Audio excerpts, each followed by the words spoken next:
Welcome to new TV Telugu. ఇప్పుడు AP top 10 చూద్దాం. ఈ నెల 12వ తేదీన ఘంటసాలలో జరిగే బుద్ధ జయంతి వేడుకలకు ఏర్పాట్లు ముమ్మరంగా సాగుతున్నాయి. సయన బుద్ధ ప్రాజెక్టు ప్రాంతంలో జరుగుతున్న ఏర్పాట్లను జెడ్పీ మాజీ ఉపాధ్యక్షులు గొర్రేపాటి వెంకట రామకృష్ణ, ఉపాధి పథకం ఎంపీఓఎస్ రాజ్ కుమార్, పంచాయతీ కార్యదర్శి అబ్దుల్ నయూం, బోలెం అర్జున రావులు పర్యవేక్షిస్తున్నారు. ఉపాధి హామీ పథకం కూలీలతో చెత్త చెదారం తొలగించడంతో యంత్ర సహాయంతో పిచ్చి చెట్లు తొలగించారు.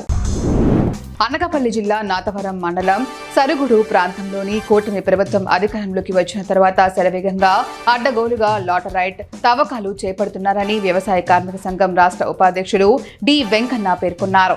ఆయన ఓ ప్రకటన విడుదల చేశారు. సరుగుడు ప్రాంతంలో లాటరైట్ తవ్వకాలు వలన గిరిజన ప్రాంతాలు సమస్యలు ఎదుర్కొంటున్నాయన్నారు. వీటి కోసం 2013లోనే గిరిజనేతర 30 బినామీ దరఖాస్తులు చేశారన్నారు. కేంద్ర బీజేపీ ప్రభుత్వం అనుసరిస్తున్న ప్రజా, కార్మిక, రైతాంగ వ్యతిరేక విధానాలను నిరసిస్తూ మే 20న జరుగు అఖిల భారత సమ్మెను జయప్రదం చేయాలని కార్మిక సంఘాల ఐక్యవేదిక నేత సిహెచ్ రామ్మూర్తి నాయుడు పిలుపునిచ్చారు. ఈ మేరకు రాజాంలో బైక్ ర్యాలీని ప్రారంభించారు. ఈ సందర్భంగా ఆయన మాట్లాడుతూ కార్మిక వ్యతిరేక 4 లేబర్ కోడ్ రద్దు చేయాలన్నారు. కనీస వేతనం 26,000 రూపాయలు చెల్లించాలన్నారు. నర్సీపట్నం ఏరియా ఆసుపత్రి బ్లడ్ బ్యాంక్ ఆధ్వర్యంలో రక్తదాన శిబిరం నిర్వహించారు. ఆసుపత్రిలో ఉన్న బ్లడ్ బ్యాంకులో రక్త నిలువలు కొరత లేకుండా చూడాలని area hospital superintendent doctor Sudha Sharada సూచనల మేరకు రక్తదాన శిబిరం ఏర్పాటు చేశామని సిబ్బంది ప్రసాద్ తెలిపారు. సుమారు 100 యూనిట్ల వరకు రక్తాన్ని సేకరిస్తామని పేర్కొన్నారు. రక్తదానం చేయడానికి పలువురు స్వచ్ఛందంగా వచ్చారన్నారు. మున్సిపల్ ఇంజనీరింగ్ కార్మికులతో ప్రభుత్వం చర్చలు జరపాలని మున్సిపల్ కార్మిక సంఘం జిల్లా ప్రధాన కార్యదర్శి టి తిరుపతిరావు అన్నారు. శ్రీకాకుళం మున్సిపల్ కార్యాలయం ఎదుట 4వ రోజు ధర్నా నిర్వహించారు. ఈ సందర్భంగా ఆయన మాట్లాడుతూ ఇంజనీర్ కార్మికులకు జీతాలు పెంచాలన్నారు. సీనియర్లకు ప్రమోషన్లు ఇవ్వాలని తెలిపారు. జలుమూరు మండలం శ్రీముఖలింగంలో ఉన్న శ్రీముఖలింగేశ్వర ఆలయంలో పాకిస్తాన్పై వీరోచితంగా పోరాడుతున్న భారత జవాన్లకు అభినందనలు తెలియజేస్తూ మహాశాంతి రుద్ర యాగం నిర్వహించామని సర్పంచ్ తమనగారి సతీష్ తెలిపారు. స్థానిక వేద పండితులు ఆధ్వర్యంలో రుద్ర యాగం చేపట్టామన్నారు.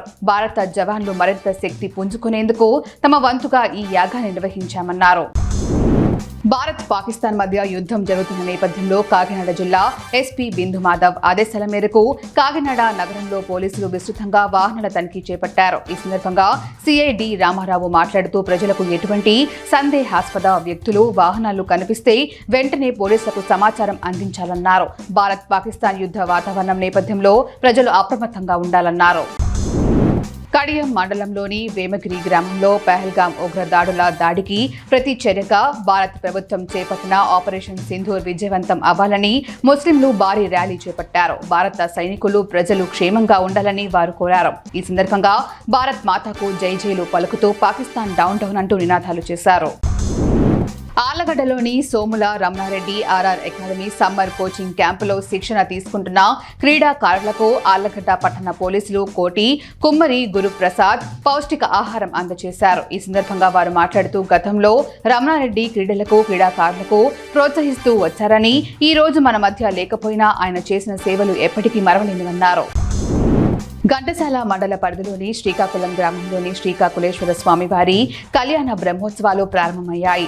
ఆలయ డిప్యూటీ కమిషనర్ దాసరి శ్రీరామ్ వరప్రసాద్ రావుచే ఆలయ వేద పండితులు ప్రత్యేక పూజా కార్యక్రమాలు నిర్వహించారు. తొలి రోజు సందర్భంగా స్వామివారికి పెండ్లి కుమారుడు, అమ్మవారిని పెండ్లి కూతురై గావించారు. వేద మంత్రోచ్చారణల నడుమ ప్రత్యేక పూజా కార్యక్రమాలు నిర్వహించారు.